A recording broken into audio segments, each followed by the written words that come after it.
Salut la gang! Hey, c'est wow de savoir que vous êtes tous réunis, là, toute la gang ensemble pour célébrer votre parcours, mais aussi réfléchir à l'importance de célébrer. Écoutez, je suis présentement en Europe, mais je suis en communion avec vous autres. Mathieu et moi, on est avec vous autres, on est heureux de savoir qu'on peut aussi vivre ça en communion avec vous. Donc, le grand thème qui va être abordé aujourd'hui, c'est le thème de la célébration. À la Maison des leaders, vous avez sûrement entendu parler, il y a plusieurs années, on a pris conscience du fait qu'on avait perdu le sens de la fête, le sens de la célébration dans nos vies, dans nos organisations. On s'est dit, bien, c'est quoi qui s'est passé? Bien, on pense que ce qui s'est passé, c'est que tout d'un coup, c'est devenu beaucoup plus important d'être efficace, d'être performant, de gagner, de performer, de croître. Et il y avait d'autres choses de bien plus importantes et de bien plus sérieux que de célébrer. Alors, on s'est mis à peut-être trouver que c'était une perte de temps. Mais vous savez, l'autre jour, j'ai fait le lien. Le Petit Prince, quand il parle de sa rose, là, il dit pas c'est le temps que j'ai investi, il dit c'est le temps que j'ai perdu pour ma rose qui fait que ma rose est si importante. Peut-être que c'est le temps qu'on recommence à perdre notre temps ensemble. Et peut-être que célébrer, oui, c'est perdre notre temps ensemble pour réaliser à quel point on est assez importants les uns pour les autres pour perdre notre temps ensemble. Mais ce qu'on a découvert, c'est à quel point célébrer, quand on prend plus le temps de célébrer, on n'est plus dans la vie. Et on se prive d'un outil exceptionnel de management. Bizarrement, la célébration, c'est un outil de management solide. Puis avant d'aller là, j'aimerais ça vous dire que la célébration puis le sens de la fête, là, c'est dans nos gènes, les Québécois. C'était là quand les premiers colons sont arrivés au Québec. Là. Imaginez-vous, on leur a donné chacun un petit lot de terre. Ils étaient très loin les uns des autres. Ils se sentaient isolés. Qu'est-ce qu'ils ont fait? Le premier réflexe qu'ils ont eu, ça a été de créer des premières chapelles, des premières églises. Puis qu'est-ce qu'ils venaient faire dans ces églises? Bien, dans le fond, ils venaient sentir qu'ils n'étaient pas seuls. Et donc, quand ils vivaient des choses difficiles, où il y avait des choses joyeuses, ils venaient et ils s'inventaient toutes sortes de façons de célébrer. Les baptêmes, les décès, les mariages, des fêtes religieuses. Donc, ils se sont inventés toutes sortes de célébrations parce que tout d'un coup, c'est là où ils sentaient qu'ils n'étaient pas seuls et que malgré la difficulté, la dureté de l'hiver, malgré les difficultés, bien, c'était moins dur de traverser tout ça ensemble. Alors, la célébration, c'est vraiment un outil pour qu'on sente qu'on est reliés les uns aux autres, qu'on est reliés les uns aux autres, les êtres humains. Alors, comment ça se fait qu'on s'en prive? Autant dans nos vies personnelles, hein, que dans nos vies au travail. Quand j'ai commencé, moi aussi, je dirais, à ne plus investir trop de temps dans la célébration parce que j'étais bien trop occupé à d'autres choses, j'ai commencé un peu à, pas rire de ma mère, mais un peu, parce que ma mère, quand elle recevait, elle prenait un temps fou à préparer chacune des convives, elle prenait un temps fou à préparer des mets, etc. Et ça a pris des années avant que je réalise que tout ce temps qu'elle perdait pour nous, c'est parce qu'on était tellement important pour elle. Alors je me suis dit, moi qui veux faire ça vite, hein? On fête la fête de quelqu'un, mais on va aller au restaurant, on va commander quelque chose, on va faire ça vite. Mais comment ça se fait qu'on ne prend plus le temps de ralentir pour se dire, à travers les millions de petits gestes d'une célébration, comment on est important les uns pour les autres? Alors, il nous est apparu à ce moment-là, à la Maison des leaders, plusieurs affaires. Première chose, on a réalisé que c'était utile et probablement urgent qu'on remette des rituels de célébration dans nos organisations. Quelqu'un me disait, ouais, mais Rémi, avant, on avait les parties de Noël, mais il n'y a plus personne qui vient aux parties de Noël. Je me suis dit, bien, qu'est-ce qui s'est passé? Bien, pourquoi il n'y a plus personne qui vient aux parties de Noël? C'est que souvent, les leaders ou les équipes se sont déresponsabilisés en disant, bien, à des comités sociaux et organiser les parties de Noël. Et c'était des grandes célébrations avant où on prenait le temps de célébrer. C'est devenu des parties de Noël. Et si on retrouvait le sens? Et on s'est dit, comment on fait ça pour qu'une fête ne soit pas juste un party, mais une vraie célébration? Bien, on a découvert qu'il fallait qu'on s'assure qu'elle se vive en 3 temps. Un temps pour le passé, un temps pour le présent et un temps pour le futur. Le meilleur exemple de ça, c'est comment ça se fait qu'il y a plein de rituels de célébration qui ont fondu dans nos vies, mais qu'on célèbre encore le jour de l'an. On ouvre l'année ensemble. Bien, parce qu'au jour de l'an, on respecte ces 3 temps-là et ça donne du sens. On prend le temps de se raconter notre année, on se fait un bye-bye à l'année. On ouvre le champagne en se disant « Wow, qu'on est chanceux d'être ensemble ». Alors, on célèbre, on frappe nos verres ensemble et on se dit « Qu'est-ce qu'on est chanceux de savoir ». Et on prend des résolutions ou on souhaite des intentions pour l'année qui vient. Alors, 3 temps. Et c'est comme si tout d'un coup, on prenait une pause. Ouf, on respire. Et on vient coudre l'année qui vient de passer à celle qui s'en vient. Donc, c'est vraiment un rite de passage pour passer d'une année à l'autre. Alors, comment, dans nos organisations, on peut repenser à nos parties de Noël comme des moments pour célébrer l'année qui a été, célébrer le fait d'être ensemble et célébrer ce qui s'en vient et réfléchir à ce qui s'en vient devant nous. Donc, remettre des rituels, se dire au moins dans l'année, y a-t-il au moins 1 fois, 2 fois, 3 fois des rituels qui reviennent d'année en année. Quand j'étais patron d'Adéco, on vivait une aventure merveilleuse et on prenait le temps. 1 fois par année, on organisait ce qu'on appelait nos Saint-Paulins. On partait 2 jours à l'extérieur des bureaux, tout le monde ensemble, les conjoints y compris, et on parlait pas de travail, on parlait pas de boulot, on parlait de comment on vivait l'aventure ensemble et comment on souhaitait vivre l'aventure ensemble demain. Alors on ne parlait que de nous, que de comment on vivait ça, puis comment on voulait être meilleur, puis plus heureux ensemble. Et des années après, les gens m'ont dit on n'a pas construit l'entreprise et on n'est pas devenu numéro 1 d'un client à l'autre, mais d'un Saint-Paulin à l'autre. C'est comme si c'est les Saint-Paulins qui ont vraiment cousu la courte pointe de notre histoire, et c'est d'un Saint-Paulin à l'autre qu'on s'est inventé, on a célébré, on a pris le temps, et c'est ça qui a construit vraiment la culture. Parce que dans nos sociétés, dans le fond, c'est les célébrations qui créent la culture, qui la construisent, qui la solidifient. Alors, se mettre des rituels dans l'année, s'assurer, c'est quoi les rituels dans notre famille, dans notre quartier ou dans notre entreprise qui reviennent d'année en année. Ensuite de ça, il y a bien sûr ces rituels, et ensuite il y a ces rituels annuels. Il peut y avoir des rituels à chaque semaine. À la maison de leader, là, on se fait tous les mercredis matins, 1h30, on se fait un Zoom ensemble, c'est notre rituel. On prend le temps de se célébrer, le fait d'être ensemble. Puis après ça, on parle de d'autres dossiers, mais on a ces rituels. Donc, comment installer ces rituels quotidiens, hebdomadaires, annuels? Et ensuite, comment on saisit chaque opportunité que la vie nous présente pour dire merci, pour célébrer, pour se réjouir. Et tout d'un coup, ça donne de l'énergie. Alors, je vous invite d'ailleurs là à vous dire, qu'est-ce que... Hier, tiens. Qu'est-ce qui s'est présenté dans ma vie hier? Qu'est-ce que j'ai le goût de célébrer? Est-ce que j'ai le goût de célébrer quelqu'un que j'ai croisé? Est-ce que j'ai le goût de célébrer la chance que j'ai d'avoir quelqu'un dans ma vie, une personne en particulier? Qu'est-ce que j'ai vécu hier? Qu'est-ce que j'ai vu? Là, on est dans la nature. Imaginez-vous, moi, je peux célébrer la présence de cet arbre qui est là, les enfants qui jouent là-bas, le fait d'être avec mon amie Caroline. Alors, qu'est-ce que là, j'ai le goût de célébrer? Alors, ce que j'aimerais, c'est que vous preniez peut-être quelques secondes pour vous dire, OK, si je pense à hier, puis peut-être à ce matin, quand je me suis réveillé, qu'est-ce que j'ai le goût de célébrer en ce moment? À quoi j'ai le goût de dire merci?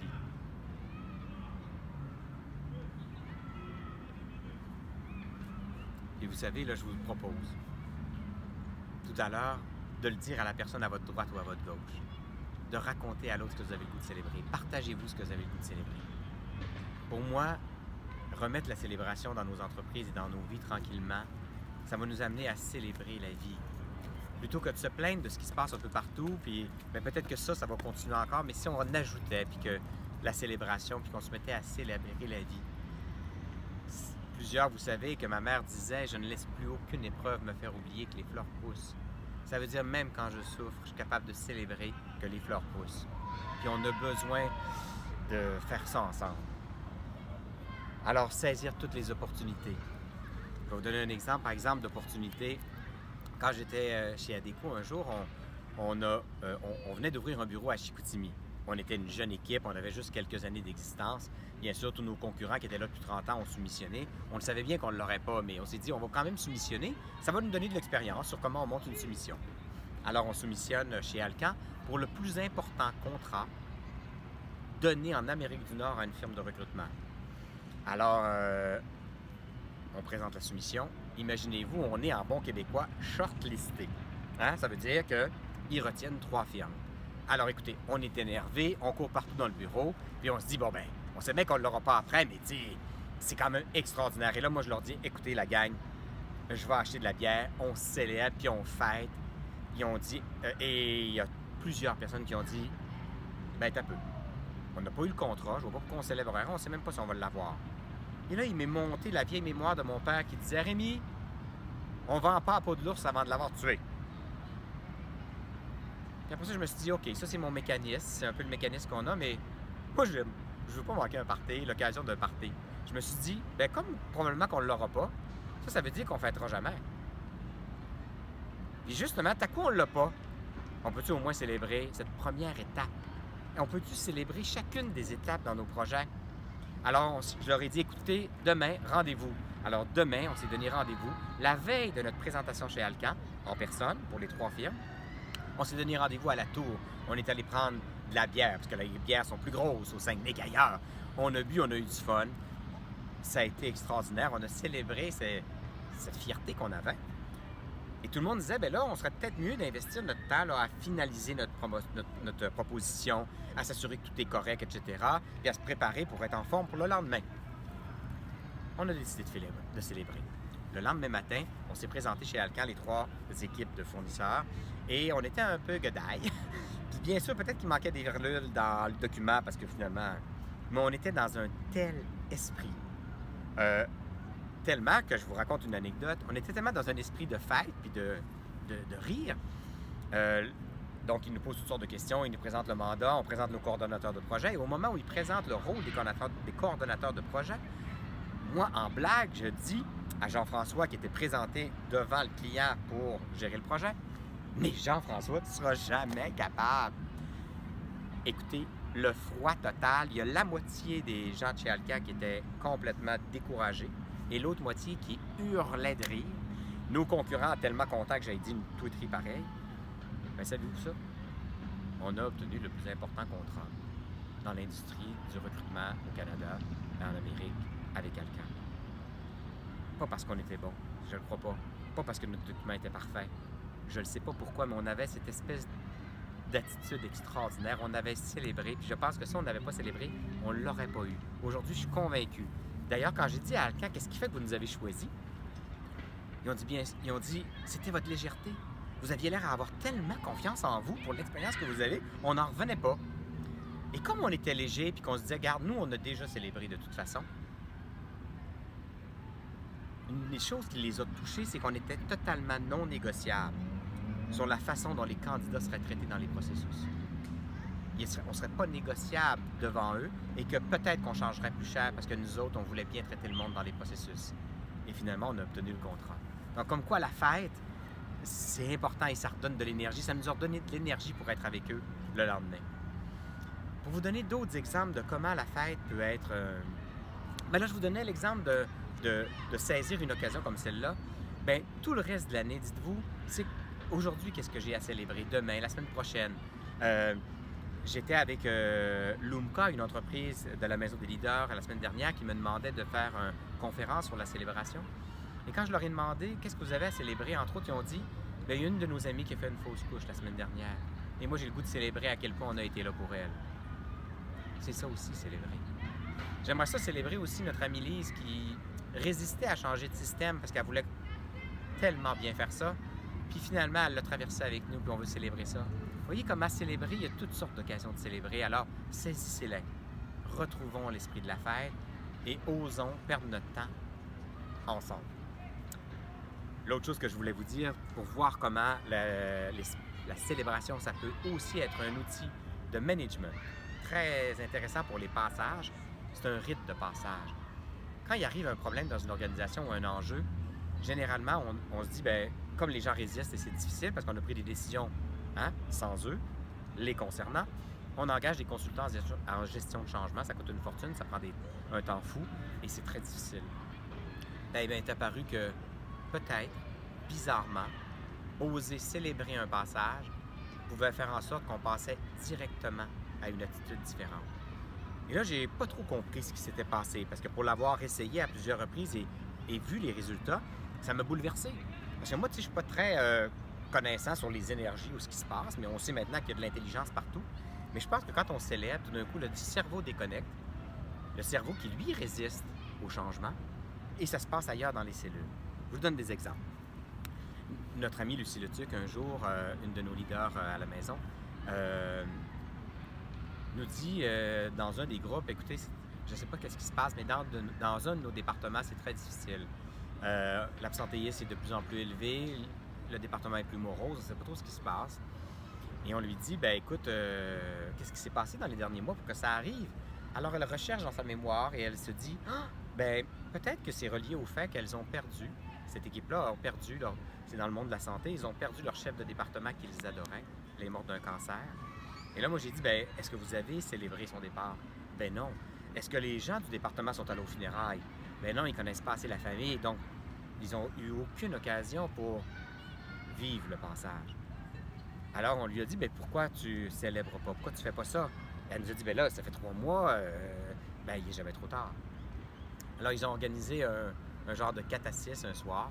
Ils ont fait venir le mari de cette femme, les enfants, et ils ont raconté à cette famille-là à quel point leur mère avait été merveilleuse et extraordinaire pour eux.